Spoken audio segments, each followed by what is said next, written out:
পশ্চিমবঙ্গে মুসলমানদের কুরবানি নিষিদ্ধ করছে এবং গরু জবাই দিতে পারবো না। যেই গরু অসুস্থ, হাঁটতে পারে না, চলতে পারে না, এগুলো জবাই দিতে পারবো। আর যদি কুরবানি দেয় তখন সেই ক্ষেত্রে আপনার 6 মাসের জেল, টাকা জরিমানা। সেই ক্ষেত্রে ওই ইন্ডিয়ার যে মুসলিম আছে তারা হিন্দুদের কাছ থেকে, যে খামারি আছে তাদের কাছ থেকে গরু কেনা তারা বয়কট করছে। এখন বাংলাদেশেও যদি মানুষ সতর্ক থাকে, এবার সেই ইন্ডিয়ার গরু যেন বাংলাদেশ বর্ডার দিয়ে না আসতে পারে, তাহলে সেটা কি ভালো হবে না? আমি প্রধানমন্ত্রী তারেক রহমানকে সালাম জানাই যে বাংলাদেশে কোনো গরু যে আর না ভারত থেকে ঢোকে।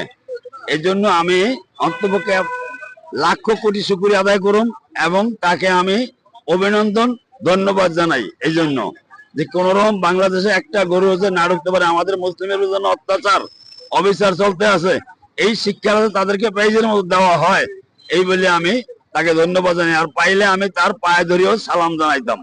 এরপর মনে করেন যখন বাংলাদেশে তারা পেঁয়াজ করতো, রপ্তানি করতো, বাংলাদেশ যখন ইন্ডিয়া থেকে আমদানি করতো, আর যখন বাংলাদেশে পেঁয়াজের ক্রাইসিস থাকতো তখন তারা বন্ধ করে দিত, বাংলাদেশে হঠাৎ পেঁয়াজের দাম বেড়ে যেত।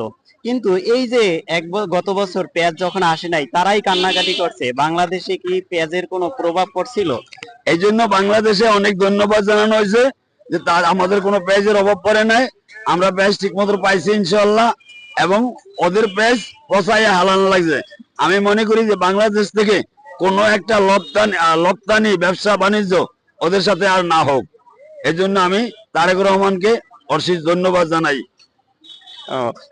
আমার দাদু তিনি তারেক রহমানের কাছে অনুরোধ করছে যাতে ইন্ডিয়া থেকে কোনো একটা গরু বাংলাদেশে না আসতে পারে এই কোরবানিতে, কারণ এটা আমাদের একটা ঐতিহ্য বা মুসলমানদের সবচাইতে বড় একটা ধর্মীয় উৎসব কুরবানি, যেটা আমরা আত্মত্যাগের বিনিময়ে সেই কুরবানিটা দিতে দেই এবং মহান সৃষ্টিকর্তাকে খুশি করার জন্য।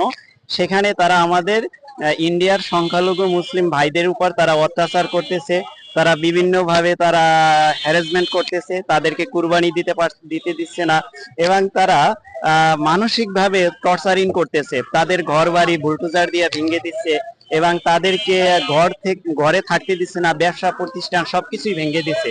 সেক্ষেত্রে বাংলাদেশের সাথে যখন তাদের ব্যবসা বাণিজ্য এবং যখন বাংলাদেশি ভিসা তারা বন্ধ করছিল, এবং তারাই কিন্তু কান্না করছিল, তাদের রিক্সাওয়ালা, ট্যাক্সিওয়ালা, তাদের যে কাপড়ের ব্যবসায়ী যখন বাংলাদেশ থেকে পশ্চিমবঙ্গে না গেছে, তারাই কিন্তু ব্যাপক হারে ক্ষতিগ্রস্ত হচ্ছে। এখন সেক্ষেত্রে আমাদের বাংলাদেশে কি এ নিয়ে কোনো প্রভাব পড়ছিল? না, আমাদের বাংলাদেশে কোনো প্রভাব পড়ে না, আল্লাহর রহমতে ইনশাল্লাহ আমরা খুব সচল আছিলাম, ভালো চলছে ইনশাল্লাহ। আর আমরা এটাই আশা করি যে তারেক রহমান এই কাজই করব, যে বাংলাদেশে কোনো ব্যবসা ওদের সাথে আমাদের আর না হোক। তো আমার প্রিয় দর্শক, এখানে বাংলাদেশে এই কুরবানিতে আমার দাদুর কথা হলো সবাই যেন সতর্ক থাকে, ইন্ডিয়া থেকে কোনো প্রকার গরু যেন বাংলাদেশে আসতে না পারে।